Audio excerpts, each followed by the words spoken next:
باب علامت المنافق۔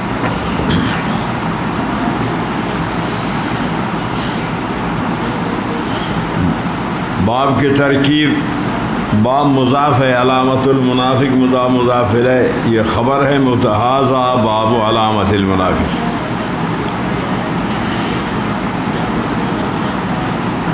باب کا پہلے باب کے ساتھ مناسبت، پہلے باب میں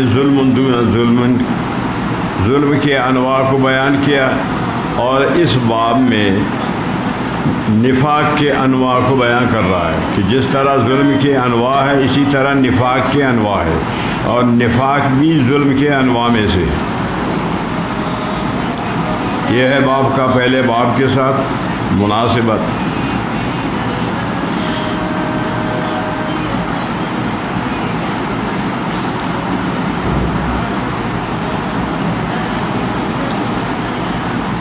ابو ہریرہ رضی اللہ تعالی عنہ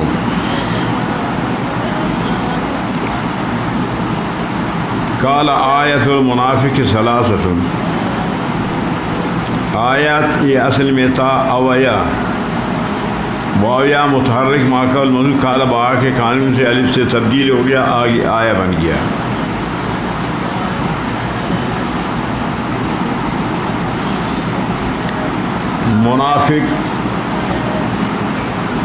منافق کا معنی اظہار الاسلام ابطال الکفر، اسلام کو ظاہر کرے اور کفر کو چھپائے۔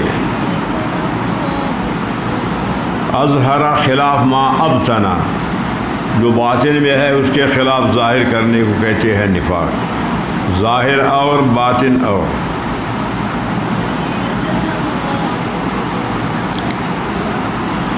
نفاق کا وجہ تسمیہ کے نفاق کو نفاق کیوں کہتے ہیں؟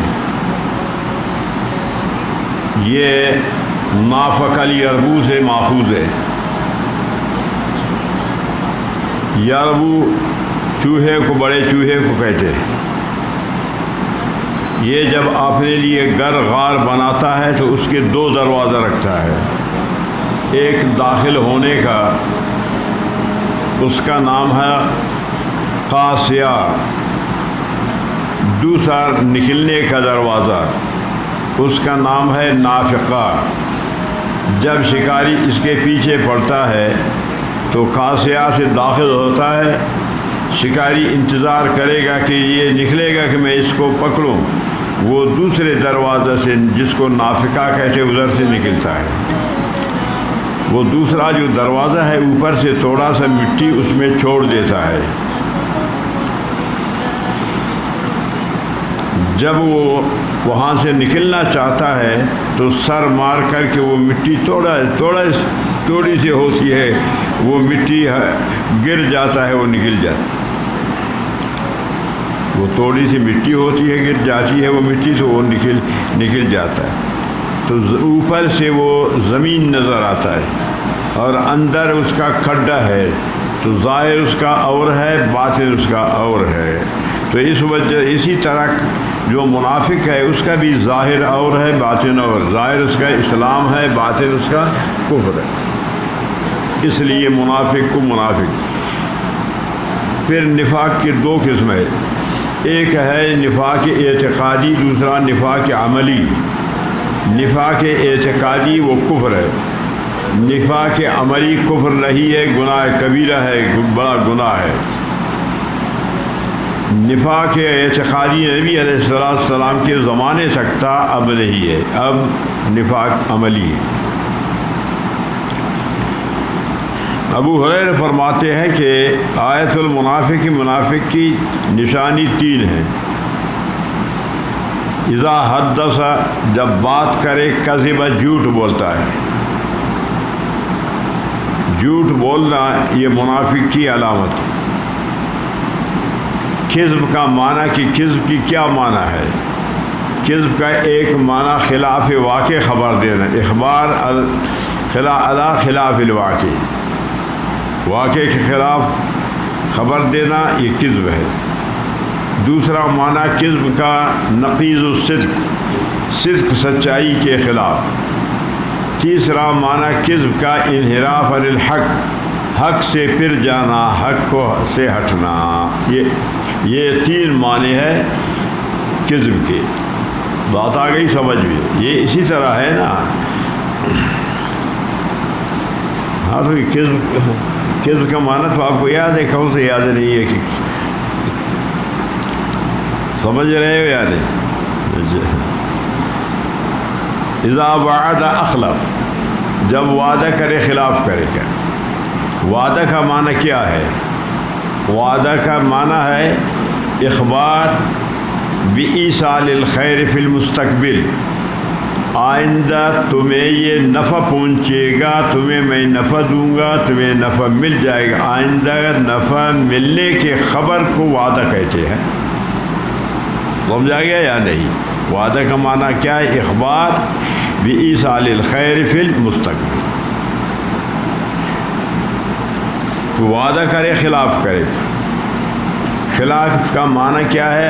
عدم الوفا، کہ وہ وعدہ کو پورا نہیں کرے گا۔ خلاف کا یہ معنی ہے کہ وعدہ کو پورا نہیں کرے گا۔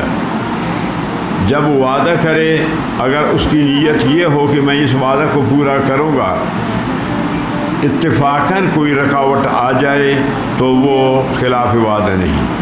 ہاں نیت اس کا یہ ہو، وعدہ کر رہا ہے کہ نیت یہی ہے کہ مجھے یہ وعدہ پورا کرنا نہیں ہے، تو یہ علامت ہے نفاق۔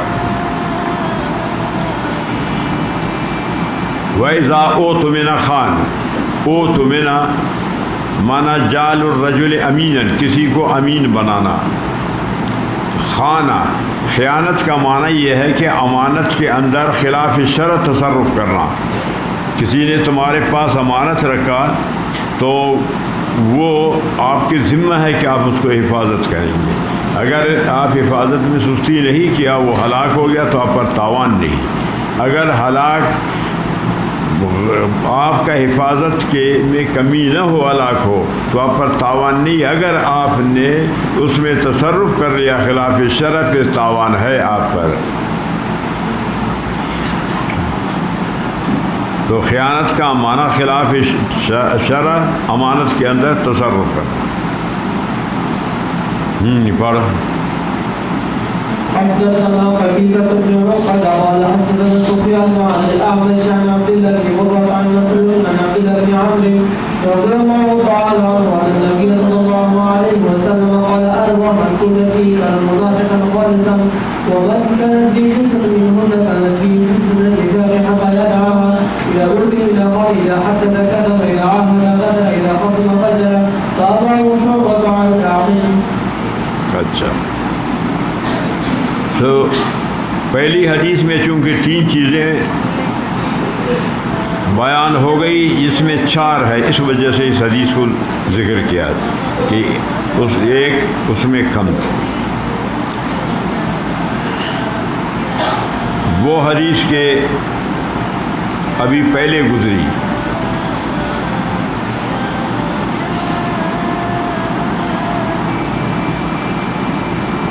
کتاب الایمان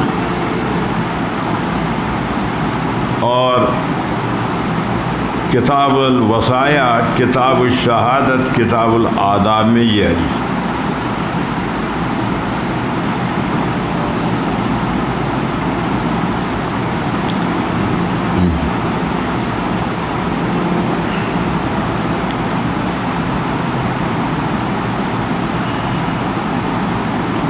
عبداللہ بن عمر ان نبی سے قال اربع، 4 چیزیں ہیں، من کن، جس میں یہ 4 چیزیں ہوں، کان منافقاً خالصاً، وہ پکا منافق ہے۔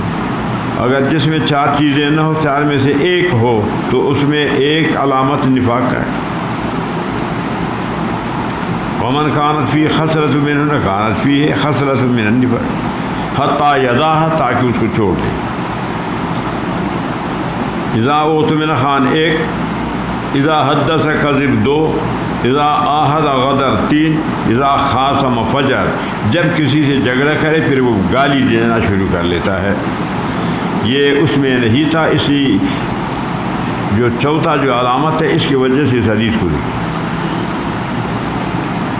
تابعہ شعبہ عن الأعمش، متابعات آپ پہلے پڑھ چکے ہیں کہ متابع کس کو کہتے ہیں. یہاں تابع کا جو فاعل ہے شعبہ ہے یہ متابع ہے. ہو یہ ضمیر راجع ہے سفیان کی طرف. سفیان ثوری متابع ہے.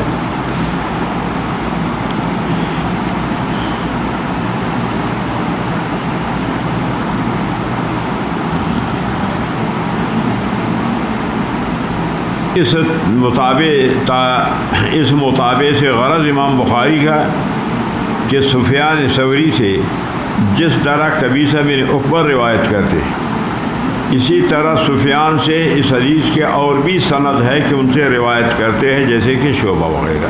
یہ ہے غرض اس مطابعت کا کہ سفیان ثوری سے روایت کرنے میں اور بھی سند ہیں.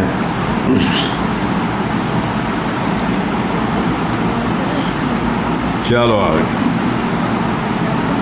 باب قيام ليلة القدر بن أبي بكر حدثنا أبو اليمان قال أخبرنا شعيب قال حدثنا مسجد عن الأعرج عن أبي هريرة رضي الله تعالى عنه قال قال رسول الله صلى الله عليه وسلم من يقوم ليلة القدر إيمانا واحتسابا غفر له ما تقدم من ذنبه. اچھا، باب کی تحقیق باب تنویر کے ساتھ یہ خبر ہے. مبتدا هذا باب قیام لیلۃ القدر مضاف الیہ مبتدا من الایمان اس کا خبر ہے.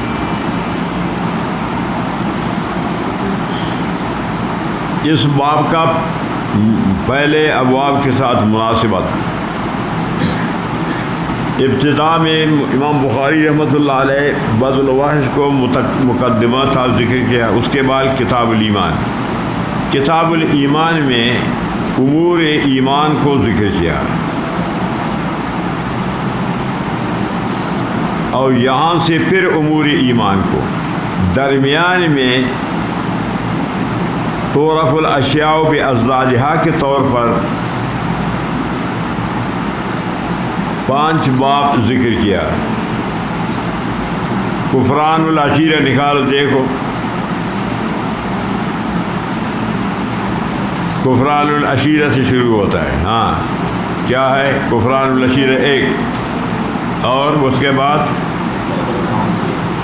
باب المعاصی 2. یہاں تو ایک باب میں 2 ذکر کیا وگرنہ وَإِن طَائِفَتَانِ وہ دوسرا باب ہے. یہ 3 آگے. ہاں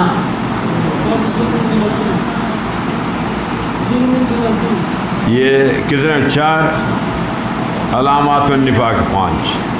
یہ 5 باب بطور ازداد کے درمیان میں ذکر کیا. پہلے امور ایمان کا ذکر تھا. یہاں سے قیام اللیل سے یہ بھی امور ایمان ہے. درمیان میں وہ ازداد کے طور پر 5 باب بیان کر لیا. اب پھر وہی امور ایمان کو شروع کر لیا. ایک تو مناسبت اس باب کا ماقبل کے ساتھ اور دوسرا مناسبت اس باب کا مناسبت افشاء السلام کے ساتھ ہے. بدر کدھر ہے؟ کفران عشیرہ سے پہلے افشاء السلام ہے نا. یا اس کا مناسبت تعلق افشاء السلام کے ساتھ ہے کہ وہاں تھا کہ سلام کی تشہیر کی جائے, سلام کی نشر و اشاعت کیا جائے, سلام کو عام کیا جائے. ٹھیک ہے نا. تو وہ سلام کہنے والے مومن کو سلام کہے گا. یہاں ملائکہ مومنوں کو سلام کہیں گے. یہ سلام ہے یا نہیں جی؟ سورہ قدر کہ انا انزلناہ فی لیلۃ القدر وما ادراک ما لیلۃ القدر لیلۃ القدر خیر من الف شہر سلام ہی سلام. تو یہاں ملائکہ مومنوں کو سلام کہیں گے. تو یہاں بھی سلام کا ذکر ہے, وہاں بھی سلام کا ذکر ہے. یا اس کا اس کے ساتھ مناسبت ہے. 2 مناسبت سمجھ میں آ گیا؟ بات سمجھ رہے ہو یا نہیں؟ تو یہاں سے غرض امام بخاری کا پھر امور ایمان کو بیان کرنا ہے.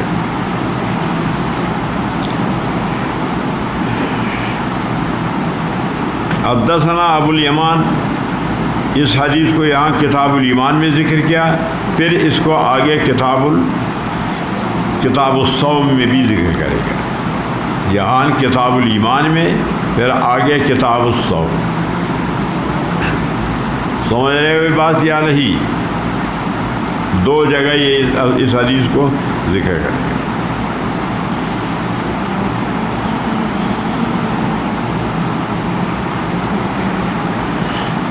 من یقم لیلۃ القدر ایمانا و احتسابا. لیلۃ القدر کا وجہ تسمیہ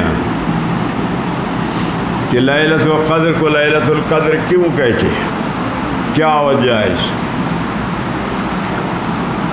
ایک قول کہ لیلۃ القدر کی قدر کا معنی اندازہ کا ہے، تمام سال کے فیصلوں کا اطلاع ملائکہ کو اسی رات میں دیا جائے گا. شب قدر 15 شعبان سے شروع ہوگا. لیلۃ القدر کے رات میں آخری فیصلہ ہوگا کہ اس سال میں کتنے بچے پیدا ہوں گے، اس سال میں کتنے آدمی مریں گے، اس سال میں کتنی بارش ہوگی، اور اس سال میں رزق کا فیصلہ ہوگا کہ وسیع رزق ملے گا یا کم رزق ہوگا، اس کا رزق تنگ ہوگا یا وسیع ہوگا. تو یہ سارے فیصلے اسی رات میں ہوں گے. تو قدر کا معنی ہے اندازہ کرنے کا. تو مرنے والوں کا اندازہ، پیدا ہونے والوں کا اندازہ، رزق کا اندازہ، بارش کی کاشتکاری، آدمی کاشتکاری کا اندازہ، سارا فیصلہ اسی وجہ سے اس کا نام ہو گیا قدر. دوسرا قدر کا معنی ہے عزت کا، شرف کا.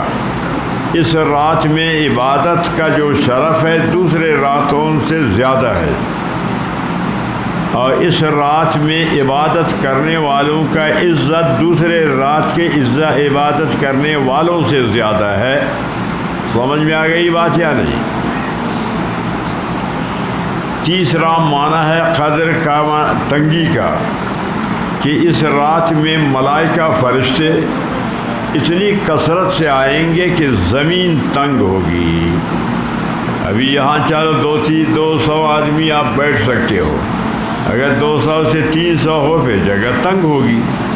تو زمین ملائکہ کے آمد سے، کثرت سے تنگ ہو جاتی ہے. اسی لیے اس رات کو قدر کہتے ہیں. ملائکہ آئیں گے تو جبریل امین بھی آ جاتا ہے دوسرے ملائکہ کے ساتھ، اور بندوں سے مصافحہ کرتے ہیں. اگرچہ آپ کو محسوس نہ ہو، ابھی آپ کے کندھوں پر بھی ملائکہ بیٹھے ہوئے کرامن کاتبین لکھ رہے ہیں، تو آپ کو محسوس تو نہیں ہو رہا ہے. جبریل امین مصافحہ کرتے ہیں، اور اس کی علامت کہ جس سے جبریل امین مصافحہ کرے اس کے دل میں رقت پیدا ہوتی ہے، بے اختیار پھر وہ رو کر کے ان کے آنکھوں سے آنسو بہتا ہے. یہ علامت ہے کہ جبریل اس سے ملاقات کر رہا ہے. تو جو اخلاص سے، توجہ سے عبادت کرے گا وہ اس کو محسوس کر سکتا ہے، اور آدمی محسوس نہیں کر سکتا. تو ملائکہ کا آنے کا غرض کہ وہ کیوں آتے ہیں، تفسیر خازن میں لکھا ہے کہ جب اللہ تعالیٰ نے فرمایا انی جاعل فی الارض خلیفہ، کہ میں ایک انسان پیدا کرنے والا ہوں، آدم علیہ السلام، تو ملائکہ نے کہا کہ یہ مخلوق تو خون ریز ہوگا، یہ قتل و قتال کریں گے، خون ریزی کریں گے، تو ایسے مخلوق کے پیدا کرنے کی ضرورت کیا ہے کہ جب ہم عبادت کے لیے ہے ہم عبادت کرتے ہیں. اذ قال ربک للملائکۃ انی جاعل فی الارض خلیفۃ قالوا اتجعل فیہا من یفسد فیہا ویسفک الدماء ونحن نسبح بحمدک ونقدس لک. ہم تو عبادت کرنے والے ہیں، تو ایسے مخلوق کے گویا کہ یہ تھا تو استفسار، لیکن اعتراض کے طور پر تھے، تھا استفسار معلوم کرنے کے لیے، لیکن صورت اعتراض کا تھا۔ تو اس وجہ سے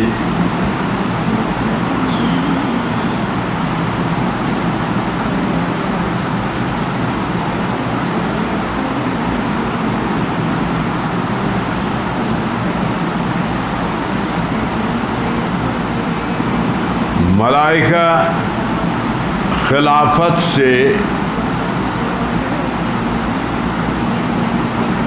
محروم ہو گئے، خلافت ملائکہ کو نہیں ملا کہ انہوں نے اعتراض کیا، لیکن چونکہ انہوں نے اصرار نہیں کیا تو اس لیے ان کو معاف کیا گیا۔ خلافت تو ان کو نہیں ملی، لیکن ان کو معاف کر دیا گیا۔ ابلیس اعتراض کیا اور پھر معافی طلب نہیں کی، تو اس لیے وہ ہمیشہ کے لیے محروم اور ملعون ہو گیا۔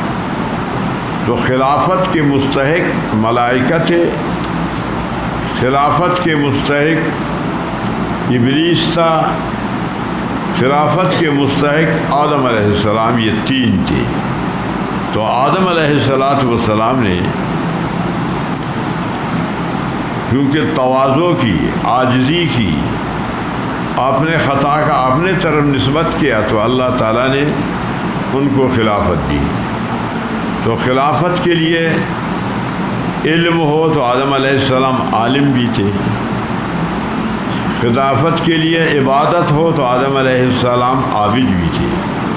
شیطان عالم تھے لیکن عابد بھی تھے، لیکن فرمان بردار نہیں تھا، اس میں تواضع نہیں تھا، اس لیے وہ ہمیشہ کے لیے معروف ہو گیا، لعنتی ہو گیا۔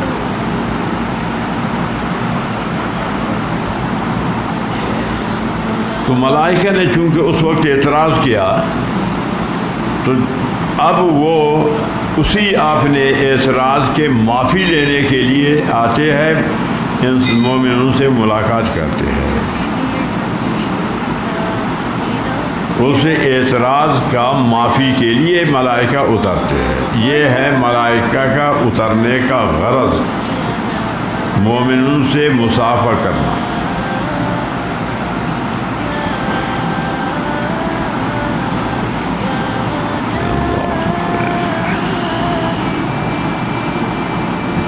تو لیلۃ القدر کا وجہ تسمیہ قدر اندازہ سے، شرف و عزت سے اور تنگی سے، یہ تین ہے وجہ تسمیہ لیلۃ القدر، کہ لیلۃ القدر کو لیلۃ القدر کیوں کہا جاتا ہے۔ سمجھ میں آ گئی بات یا نہیں؟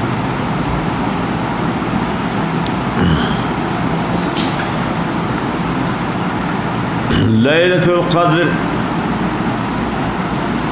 یہ کب واقع ہوتا ہے، کون سے سنہ میں، کون سے مہینے میں، کون سے رات میں؟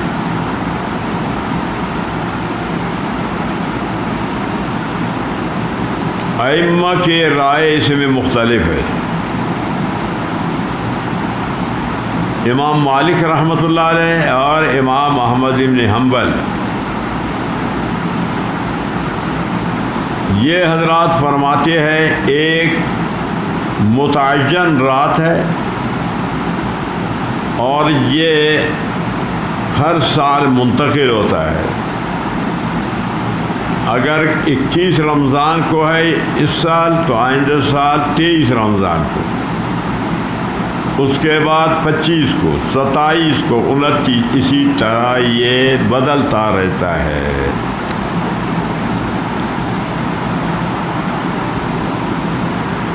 امام اعظم امام ابو حنیفہ رحمۃ اللہ علیہ فرماتے ہیں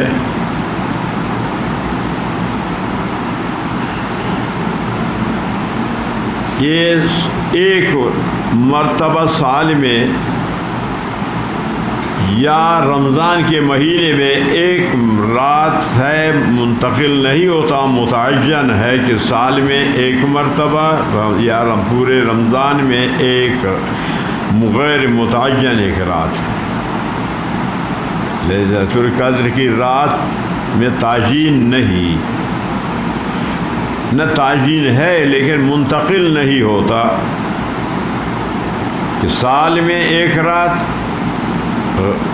یا رمضان شریف میں ایک متعین لیکن غیر منتقل۔ باقی اس طرح بھی تعین نہیں کہ وہ کون سی رات ہے۔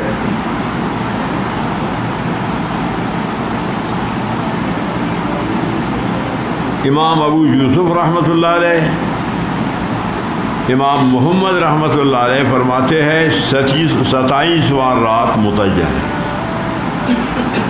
لیلۃ القدر کے لیے 27واں رات۔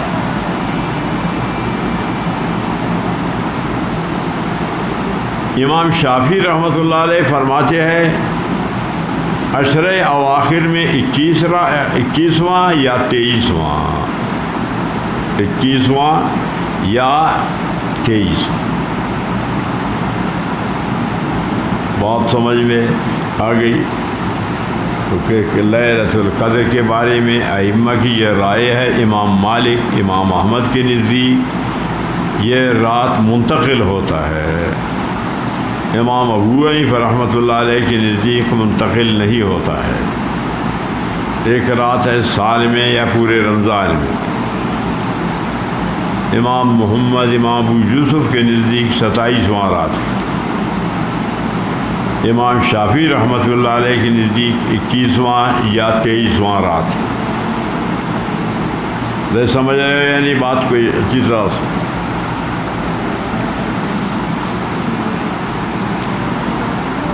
تفسیر کبیر نے 27ویں رات کے لیے کچھ دلائل بیان کیا ہے۔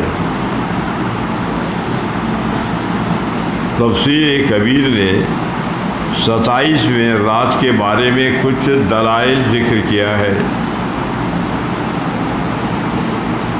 کہ دوسرے راتوں کے نسبت سے 27واں راجح ہے۔ ایک تو اس لیے سورہ قدر میں قدر 3 مرتبہ ذکر ہے، انا انزلناہ فی لیلۃ القدر وما ادراک ما لیلۃ القدر۔ لیلۃ القدر 3 ہے نا؟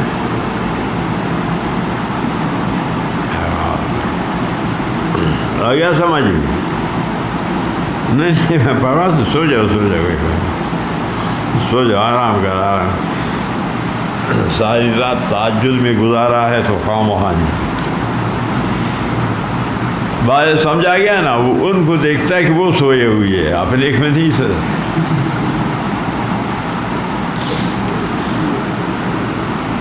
تو قدر 3 مرتبہ ذکر ہے، ایسے ہی ہے نا یا نہیں؟ 3 مرتبہ۔ اچھا، ہر قدر میں حروف 9 ہیں۔ قدر میں کتنے ہیں حروف؟ انا انزلناہ فی لیلۃ القدر۔ القدر میں حساب کرو 9 ہیں یا نہیں؟ ہر قدر میں 9 حرف، 9 9 18 18 9 27۔ سمجھا نا؟ سمجھا گیا یا نہیں؟ قرآن کھولو تو قرآن دے دو، اس کو دے دو تھوڑا۔ قرآن اس نے یاد کیا ہے، اللہ کے رضا کے لیے تھوڑا اس نے یاد کیا ہے۔ اللہ کے رضا کے لیے یاد کرتے تو اس کو پتہ ہوتا اس کو لیلۃ القدر نہیں مل رہا، کون سے پارے میں۔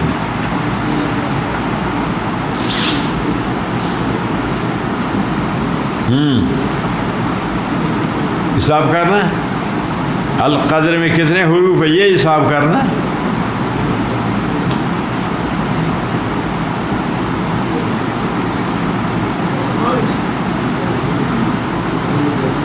کہتے دیکھو یہ کیا کہتے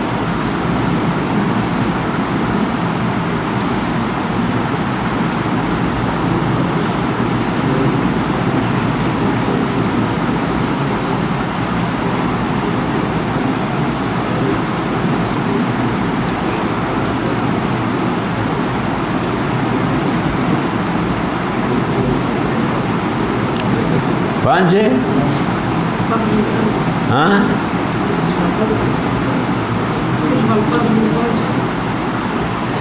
کیسے بہن ہاں ہاں ہاں لیلۃ القدر کتنے ہیں 9 ہے نا 9 ہے نا یہ 9 ہے نا تو لیلۃ القدر میں 9 ہے 3 مرتبہ ذکر ہے تو 3 9 27 بنتے ہیں 9 9 18 اور 9 27 آ گیا ابھی سمجھ میں یعنی بات کو سمجھا کر اچھی طریقے سے صحیح آ گیا نا یا نہیں ہے اچھا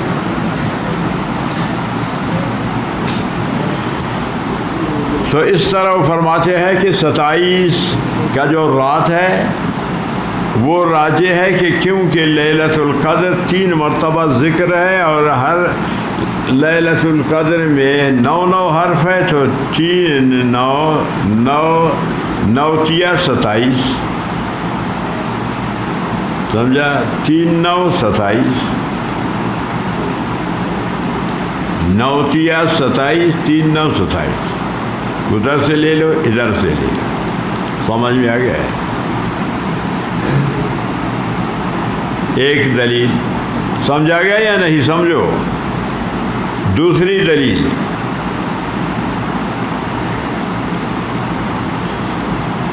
اس سورت کے کلمات کل 30 ہے اس سورت میں سورہ قدر کی کلمات وہ تو تھے حروف سمجھا نا وہ حروف تھے یہ کلمات کل 30 ہے اور آخری جو کلمہ ہے وہ ہیا ہے سمجھا گیا آخری کلمہ کیا ہے ہیا کہ لیلۃ القدر کے بارے میں ہیا کس کے طرف راجع ہے لیلۃ القدر کے طرف راجع ہیا لیلۃ القدر کی طرف تو یہ 27واں کلمہ ہے 30 میں سے یہ 27واں ہے اس لیے 27 سمجھا گیا بات آ گئی سمجھ میں یا نہیں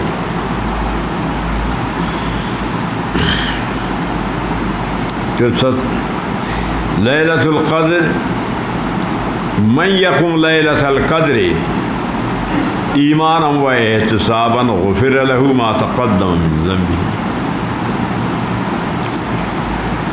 اب یہاں سوال وارد ہوگا یقم یہ تو ہے مضارع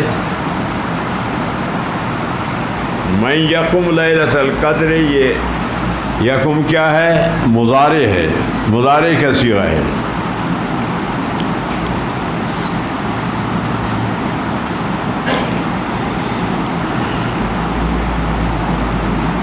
اچھا آگے آئے گا من قام رمضان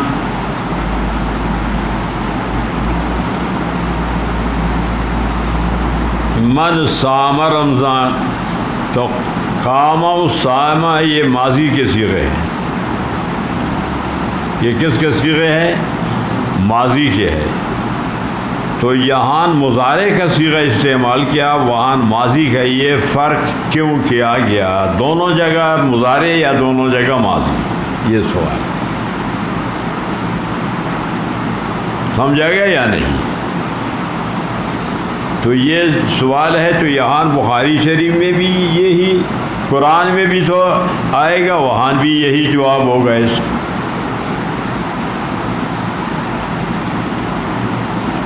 تو اس کا جواب یہ ہے کہ صوم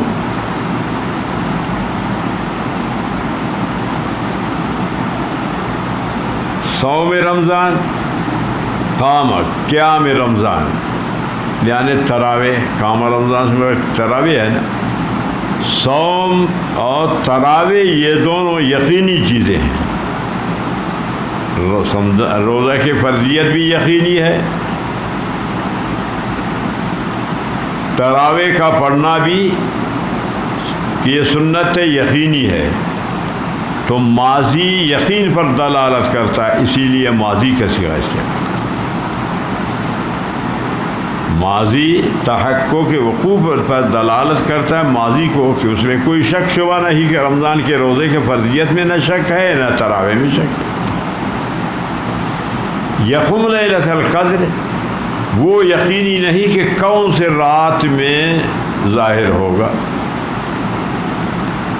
وہ چونکہ یقینی نہیں اس کا کہ کون سے رات میں نظر آئے گا، اس لیے مضارع کو ذکر کر لیا. یہ ہے فرق ماضی ذکر کرنے میں، مضارع ذکر کرنے میں. بھائی بات سمجھ میں آ گئی؟ سمجھ رہے ہو یا نہیں بات کو؟ من یقوم لیلۃ القدر ایمانا، کیونکہ بغیر ایمان کے تو کوئی عمل معتبر نہیں. احتساباً کے ثواب کی نیت سے ہو، ریا کے لیے نہ ہو، لوگوں کے دکھاوا کے لیے نہ ہو، اپنے شہرت کے لیے نہ ہو کہ یہ بڑا عابد ہے. غفر له ما تقدم من ذنبه، اس کے سارے گناہیں اس سے پہلے جتنا بھی گناہ ہے وہ معاف، سارے گناہ اس کے معاف. یہاں بھی سوال وارد ہوگا کہ یہ مغفرت تو آئندہ مستقبل آخرت میں ہوگا، تو ماضی کے صیغہ کے ساتھ کیوں اس کو ذکر کیا گیا؟ مضارع سے ذکر کرنا چاہیے کہ آئندہ اس کی مغفرت ہوگی. تو اس کا جواب یہ ہے کہ ماضی تحقق و یقین پر دلالت کرتا ہے، تو یہ مغفرت بھی اللہ کی طرف سے یقینی ہے، اس میں کوئی شک نہیں، اس وجہ سے ماضی کے صیغہ کے ساتھ ذکر کر لیا. بات سمجھ میں آ گئی یا نہیں؟ سمجھ رہے بھائی بات کیا نہیں؟ بات کو اچھی طرح سمجھا کرو.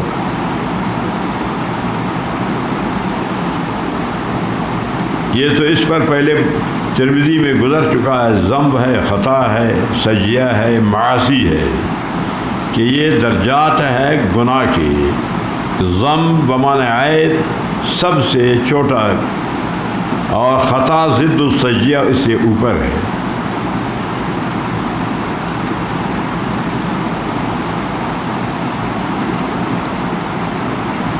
اور سجیہ یہ خطا سے اوپر ہے. معاصی سب سے بڑا گناہ ہے، ضد الطاعت. سمجھا گیا؟ سجیہ ضد حسنہ.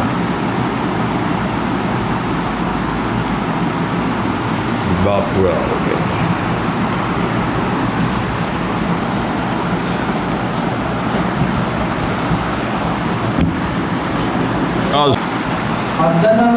باب علامت المنافق.